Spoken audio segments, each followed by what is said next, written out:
something new. Are you ready for us? 'Cause I'm ready for you. Are you ready for us? We can be something new. Are you ready for us? 'Cause What is up, guys? Welcome back to another GeekaWhat video. Today I'm taking you over a really great value $400 gaming PC build for 2018.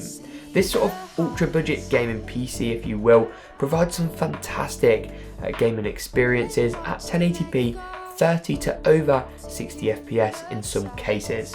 Whether it's CSGO, World of Warcraft, League of Legends, the new Need for Speed, GTA 5 or even Fortnite, yes, it can run Fortnite. This build is going to provide a nice gaming experience without breaking the bank. Now though, let's jump into the parts I chose and why for this build, kicking it off as always with the CPU. For the processor in this build, I selected the AMD Ryzen 3 2200G. This new APU from AMD has blown everyone's expectations out of the water. The graphics technology here is actually so good that AMD have licensed it for Intel to use in some of their chips, which is unheard of in such a competitive duopoly. Not only are the graphics inside this bad boy really good, as you've seen from the intro portion of today's video, the CPU portion is actually very decent. If you get a bit more cash in 12 or 18 months time, feel free to add a GTX 1050 Ti or 1060 without replacing any of the other components to give an even better gaming experience. You also get a fantastic included stock cooler with all of the Ryzen lineup of CPUs, meaning you don't need to go out and buy a more expensive third-party aftermarket unit. You also, of course, get all the other perks of AMD Ryzen chips, such as the fact they're unlocked, meaning you can overclock them easily in the motherboard BIOS with a single click for free performance if you'd like it, and also really efficient power design with lower heat output than the competition. Overall, a really good chip and nothing that goes in the way of competing with it.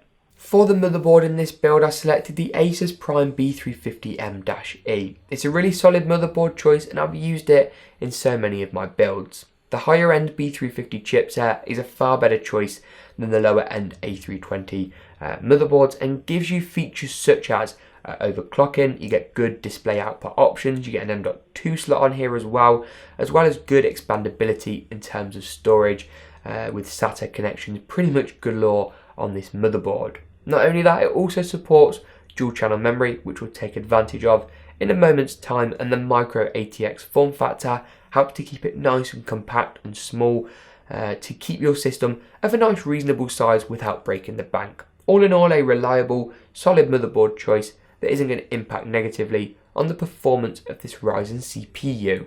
For the memory in today's build, I selected two 8GB DIMMs of Corsair's Vengeance LPX. The DDR4 2666 MHz speed is nice and fast and will benefit these APUs massively, and the fact we've got two DIMMs here is really crucial for better performance figures. APUs actually like fast memory and a lot of bandwidth, hence two DIMMs is better than one. This is because traditionally a standalone graphics card unit would have its own GDDR5 memory to call upon when it needs it. An APU needs to use the system standard DRAM, and that's where fast memory really comes in helpful. For the storage in this build, it was an easy, simple choice. In a budget build such as this, you want to go for a hard drive to get the best possible value and allow yourself some more budget to spend on other crucial FPS and game experience increasing components. Seagate's Barracuda was a bit cheaper than Western Digital's comparable option at the time of filming, although links will be in the description below for different retailers and regions, as I mentioned a moment ago. I have loads of these Seagate drives lying around, from 1TB units such as this to 2 and 4TB units in my server, and haven't had a problem with a single one.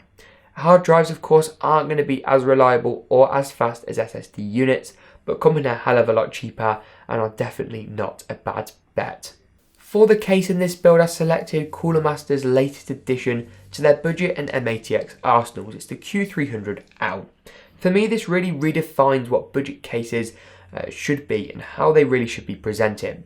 Rather than having crappy plastic panels all over the place that increase costs and kind of degrade on build quality, it keeps it simple. A metal frame with really nicely designed dust filters at the top and front of the chassis give a really unique design, but one that works surprisingly well. The ventilated front and top panels with dust filters keep temperatures really low, and the basic internal design helps to keep costs down whilst being methodically laid out. You get a large spanning acrylic side panel window on the side of the chassis, and also side panel screws at the rear that double up as feet for alternative case orientations. This thing will fit nicely into an office or a gaming room without taking up an extravagant, overly excessive amount of space, and does it at a truly astonishingly low and amazing value price point. Really impressed by this thing. For the power supply in this build, I selected the Thermaltake 500 watt TR2.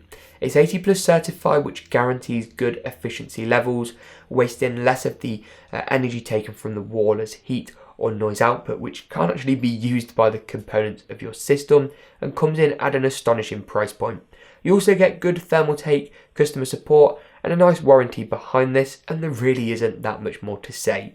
It's cheap, it's cheerful, and it does the job really well. But that just about wraps it up for all the parts in today's uber budget $400 gaming PC build. If you enjoyed it, smash that like button, hit that subscribe button as well, it really does help me out, and hit me up on the social channels seen on your screen now.